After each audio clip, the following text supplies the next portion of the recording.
Bon les gars, aujourd'hui je vais vous livrer quelques astuces pour être un petit peu plus écolo au quotidien. Parce que n'oubliez pas que faire, c'est toujours mieux que rien faire. C'est parti.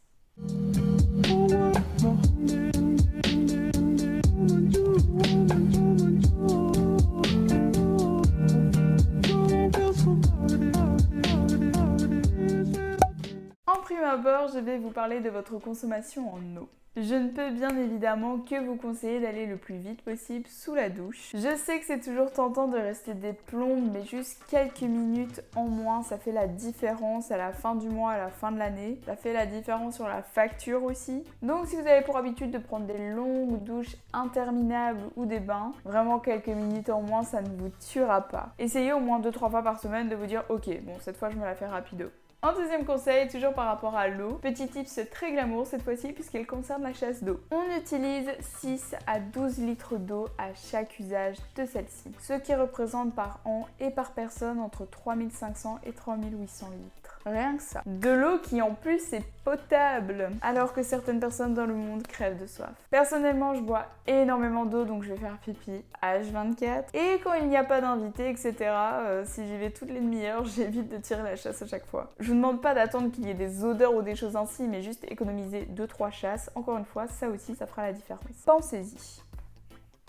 Troisième conseil, dégivrer votre congèle. À savoir, quand il y a une petite couche de givre dans votre frigo, ça le rend moins efficace. Qui dit moins efficace dit qu'il consomme plus. Rien que 3 mm de givre, c'est déjà 30% d'efficacité en moins. Donc c'est chiant, mais faites-le. En quatrième conseil, toujours dans le but d'amoindrir votre consommation en électricité et d'alléger votre facture par la même occasion, je ne peux bien évidemment que vous conseiller d'éteindre tous vos appareils en veille. Ne laissez pas des prises bêtement branchées, des lampes allumées toute la nuit inutilement. Éteignez les multiprises aussi. Rien qu'en faisant attention à ça, sur une année, vous pouvez économiser 80 voire 100 euros.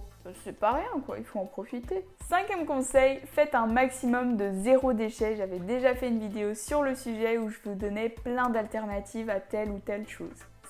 Internet, dans certains cas, est notre ami, mais utilisez-le de manière intelligente. Au lieu de Google, utilisez des moteurs de recherche qui sont dits plus écologiques. Bon, je comptais vous parler dans un premier temps d'Ecosia car ils participent à la reforestation. Cependant, il paraît que leurs moteurs de recherche sont quand même assez polluants. Mais ce n'est pas grave parce qu'il en existe plein d'autres, donc libre à vous de faire vos propres recherches et de voir lequel vous convient le mieux. Il y a Lilo, Ecogine, Ecofree, etc. En septième et dernier conseil déjà, vidéo rapide, simple, efficace. Triez votre boîte mail, désabonnez-vous de toutes ces newsletters que vous ne regardez jamais, qui ne vous sont d'aucune utilité parce que chaque heure, 12 millions de messages électroniques sont envoyés dans le monde. Qu'est-ce que ça implique? Eh bien, chaque envoi parcourt de nombreux kilomètres à travers de la planète, ce qui fait qu'ils émettent chacun quelques grammes de CO2. Chacun! Donc quand chaque heure on est à 12 milliards d'envois, ça pose problème. Envoyer un simple mail équivaut à laisser une ampoule allumée pendant 24 heures. Je continue dans mes exemples parce que c'est plus parlant, mais dans une entreprise de 100 salariés, sur un an, on est plus ou moins à 14 allers-retours Paris-New York. Ou encore 10 000 messages stockés sur votre boîte mail pendant un an correspondent à Paris-Marseille en voiture. Donc